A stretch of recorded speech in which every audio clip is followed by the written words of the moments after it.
NCERT math solution के इस YouTube channel पे हम आपका स्वागत करते हैं और आज इस वीडियो में हम आपके लेकर के आए हैं क्लास 8th मैथ्स की एक्सरसाइज 11.1 का क्वेश्चन नंबर 2 जो हम आपको पूरा डिटेल में और पूरा 0 लेवल से सॉल्व करवाएंगे। अगर आप चैनल पर नए हो तो चैनल को सब्सक्राइब कर लीजिए, बेल आइकन को प्रेस कर लीजिए और इस वीडियो को सोशल मीडिया पे और अपने एजुकेशनल ग्रुप में और अपने फ्रेंड सर्कल में जरूर शेयर करें। तो स्टार्ट करते हैं वीडियो को।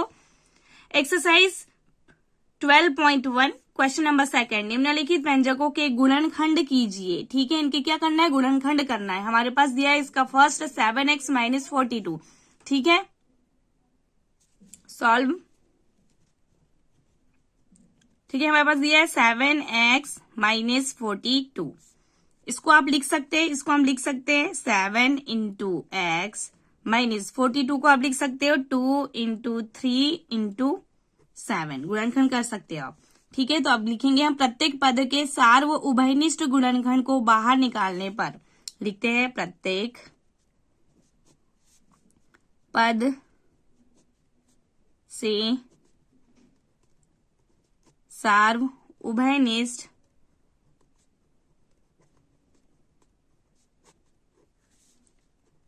गुणनखंड को बाहर निकालने पर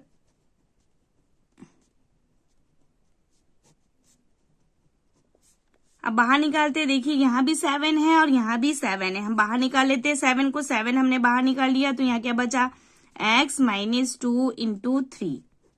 ठीक है, तो ये होगा 7x - 2 3 = 6। ठीक है, यही इसका क्या होगा, आंसर।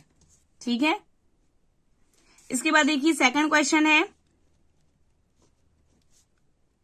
6p - 12q।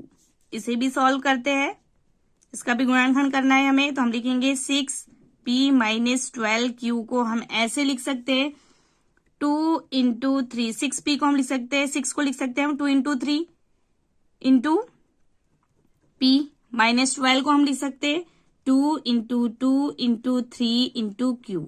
ठीक है, अब इसमें भी क्या करेंगे हम, उभयनिष्ठ गुणनखंड को बाहर कर लेंगे। तो हम लिखेंगे प्रत्येक पद से सार्व उभयनिष्ठ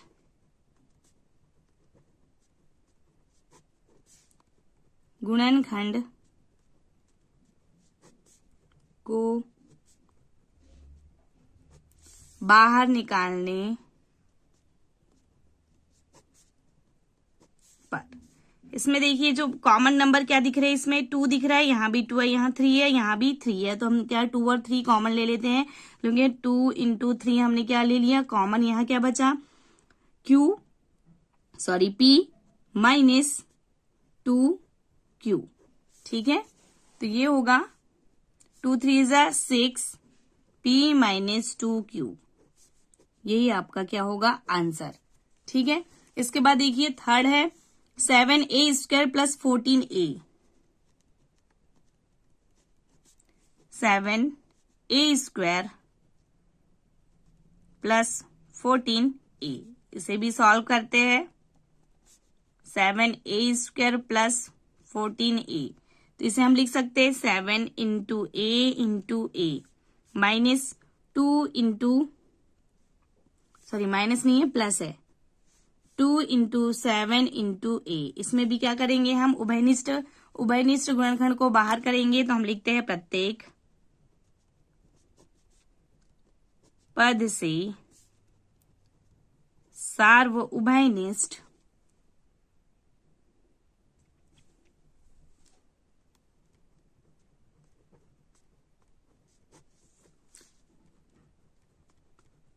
गुणनखंड को बाहर निकालने पर। ठीक है, इसमें आपको क्या दिख रहा है, 7a कॉमन दिख रहा है। तो हम 7a को क्या करेंगे, कॉमन 7 × a। तो यहाँ पे देखिए क्या बचा है, यहाँ पे क्या a + 2। इसे सॉल्व करते हैं तो ये होगा 7a + 2 और यही आपका क्या होगा, आंसर। ठीक है, इसके बाद देखिए नेक्स्ट है फोर्थ क्वेश्चन है -16z प्लस 20z क्यूब। अब इसे सॉल्व करते हैं। ठीक है, हमारे पास दिया है -16z प्लस 20z क्यूब। ठीक है, तो अब देखिए 16z को हम लिख सकते हैं -1 into 2 into 2 into 2 into 2 into z, फिर प्लस का प्लस। अब 20 को हम लिख सकते हैं 2 into 2 into z, 5 into z into z into z। इसमें भी उभयनिष्ठ गुणनखंड को बाहर निकालेंगे तो हम लिखते हैं प्रत्येक पद से सार्व उभयनिष्ठ गुणनखंड को बाहर निकालने पर। ठीक है, बाहर निकालते हैं तो यहां पे देखिए 2 इंटू 2 इंटू जेड क्या हो गया, बाहर होगा। तो यहाँ क्या होगा -2 into 2 plus 5 into Z into Z. तो ये होगा 2 2 ज़ा 4 जेड -2 2 ज़ा 4 प्लस 5 जेड स्क्वायर। ठीक है, यही आपका क्या होगा, आंसर होगा। क्वेश्चन 5th है 20l square m plus 30al इसे भी सॉल्व करते हैं।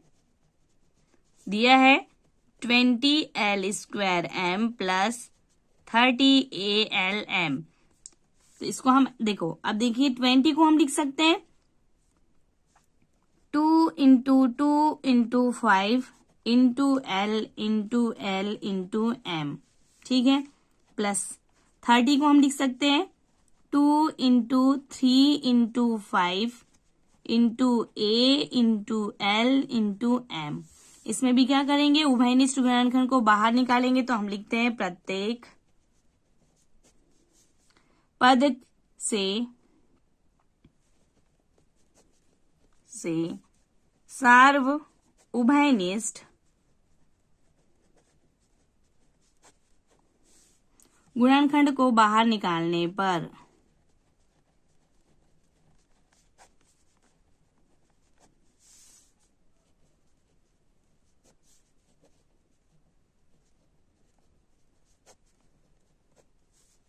ठीक है, बाहर निकालते हैं। अब देखिए यहाँ पे 2 इंटू 5 इंटू एल क्या है, कॉमन है, इंटू एल इंटू एम ये क्या है, कॉमन। हमने कॉमन निकाल लिया, हमारे पास अंदर क्या बचा 2 into L plus 3 into A.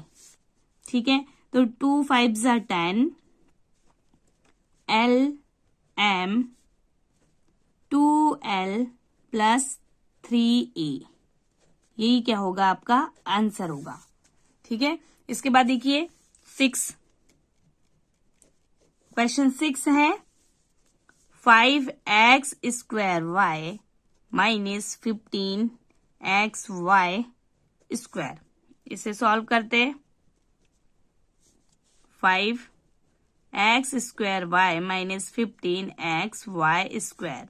ठीक है, अब 5 को आप लिख सकते हो ऐसे 5 into x into x into y, minus 15 को आप लिख सकते हो 3 into 5 into x into y into y. अब यहाँ पे भी हम क्या करेंगे, इसमें भी कॉमन नंबर को हम कॉमन लेते हैं। इसमें देखिए जो भी कॉमन है उसे हम बाहर निकाल लेते हैं। ठीक है, कॉमन लेते हैं, ये दोनों में से जो भी उभयनिष्ठ गुणनखंड है उसे हम क्या करेंगे, बाहर निकालते हैं। हम लिखते हैं प्रत्येक पद से सार्व उभयनिष्ठ गुणनखंड को बाहर निकालने पर। बाहर निकालते हैं तो ये क्या होगा बाहर 5 इंटू एक्स इंटू वाई, तो x माइनस 3y। तो आपका आंसर क्या होगा 5xy x माइनस 3y, यही क्या होगा आपका आंसर। ठीक है, इसके बाद नेक्स्ट VII।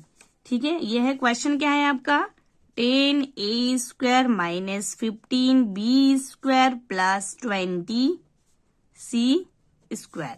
इसे भी सॉल्व करते हैं। आपके पास दिया है 10a² minus 15b² plus 20c²।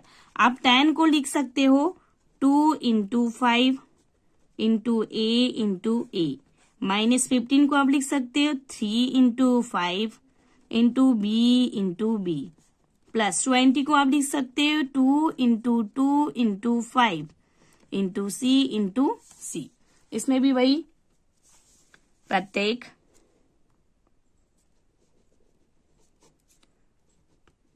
पद से सार्व उभयनिष्ठ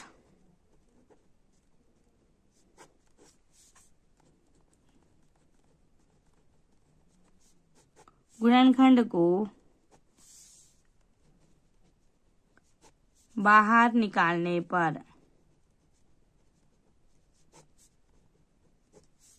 ठीक है, बाहर निकालते हैं। तो यहाँ पे देखिए, यहाँ पे 5, यहाँ भी 5 है, यहाँ भी 5 है, 5 तो 5 क्या हो गया बाहर, कॉमन ले लिए। यहाँ क्या बचा 2 into A minus 3 into B plus 2 into C. ठीक है, तो ये होगा 5 2a² minus 3b² plus 4c², यही क्या है आपका आंसर।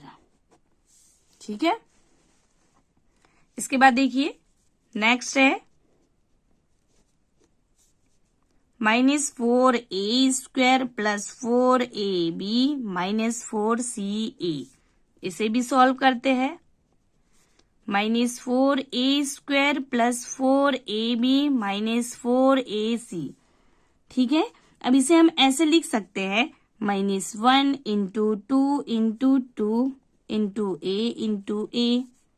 ठीक है, plus 2 into 2 into A into B minus 2 into 2 into C into ए।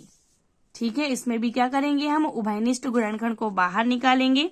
लिखते हैं प्रत्येक पद से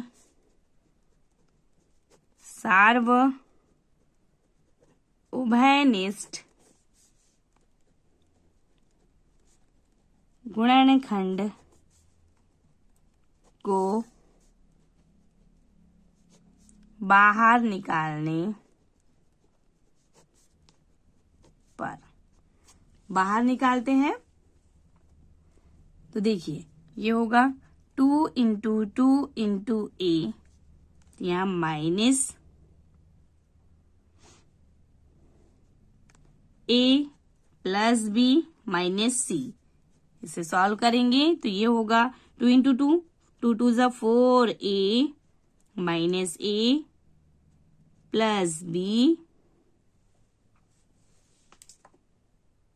और माइनस सी, यही इसका क्या होगा आंसर होगा। ठीक है, इसी का 9 है x² plus xy² plus xyz²। इसे भी सॉल्व करते हैं। तो हम लिखेंगे x² plus xy² plus xyz²। इसे हम लिख सकते हैं x into x into y into z plus x into y into z plus x into y into z। ठीक है, यहाँ भी हम क्या करेंगे, हम लिखते हैं प्रत्येक पद से सार्वभौमिक गुणनखंड को बाहर निकालने पर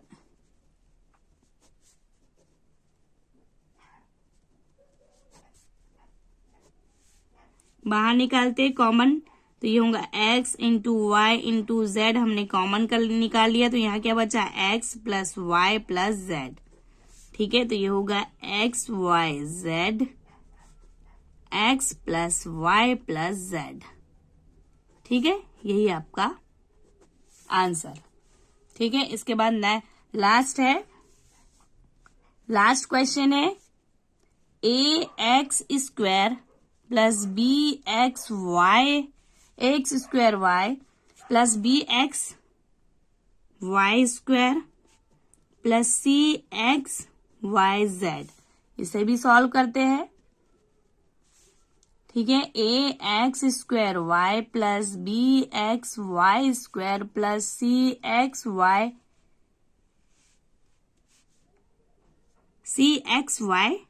जेड स्क्वायर। ठीक है, तो इसको हम लिख सकते हैं,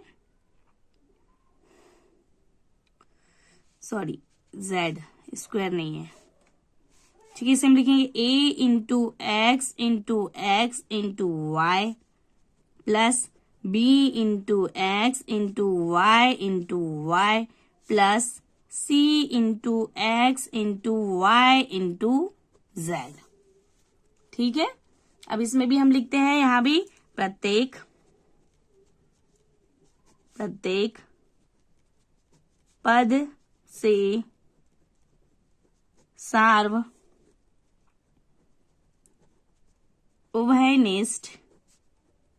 गुणनखंड को बाहर निकालने पर, बाहर निकालते हैं तो ये होगा x इंटू वाई, तो यहाँ पे क्या बचा a into X plus b into Y plus c into Z, तो ये होगा X Y A X plus B Y plus C Z, यही आपका क्या होगा आंसर। ठीक है, मिलते हैं नेक्स्ट वीडियो में। Thanks for the watching.